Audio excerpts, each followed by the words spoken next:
بسم الله الرحمن الرحیم. با سلام خدمت شما هستیم از محوطه دانشگاه مگیل. شنبه 8 اردیبهشت 1403 24 آوریل 2024. بالاخره این تحسن و اعتصاب دانشجویی به کانادا هم رسید و از دانشگاه مگیل و از شهر مونترال شروع شده است. همونجور که دارید می‌بینید پشت سر من تعداد کمی فعلا دانشجویان جمع شدند، دارن چادرهاشون رو برپا میکنند برای تحسن شبانه روزی در اینجا. من یک مقدار اطراف رو به شما نشون بدم. فعلا تعداد زیاد دانشجو جمع نشدند، منتها اینجا در محوطه چمن مرکزی دانشگاه هست. دقایقی پیش دانشجویان یهودی مخالف صهیونیسم صحبت کردند و موضع خودشون رو در قبال مسئله اعلام کردند. ماشین‌های پلیس خارج دانشگاه، تعداد چند چیزی که من دیدم 3-4 تا ماشین پلیس بودند، اما فعلا حضور مامورین پلیس داخل دانشگاه من چیزی نمی‌بینم. البته 1-2 نفر از مامورین انتظامات دانشگاه حضور دارند در اطراف، ولی از مامورین پلیس فعلا کسی وارد محوطه دانشگاه نشده. برخی از اساتید و دانشجو هم دارن ملحق میشن به افراد. حالا من اگر خبر جدیدی بود از طریق همین توییتر اعلام خواهم کرد. موفق باشید.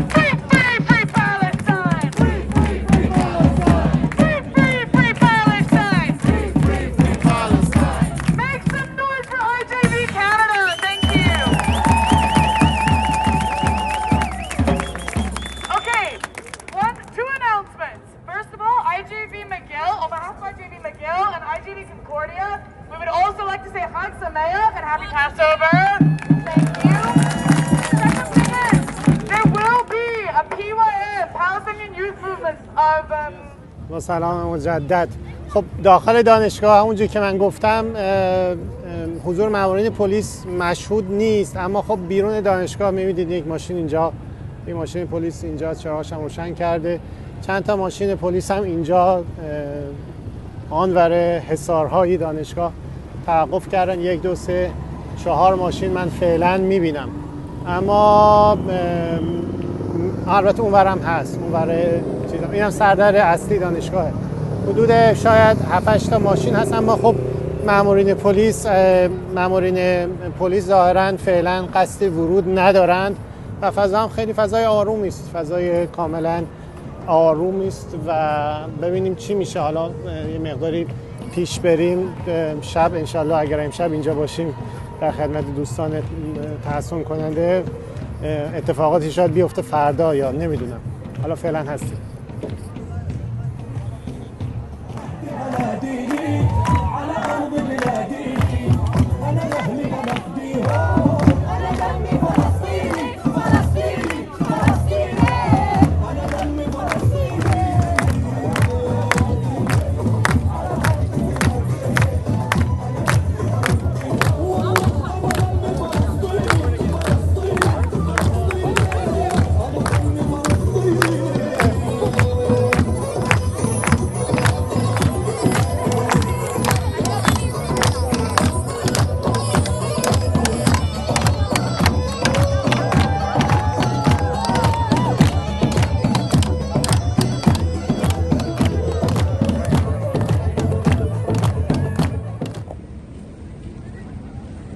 الحمد لله رب العالمين الرحمن الرحيم مالك يوم الدين إياك نعبد وإياك نستعين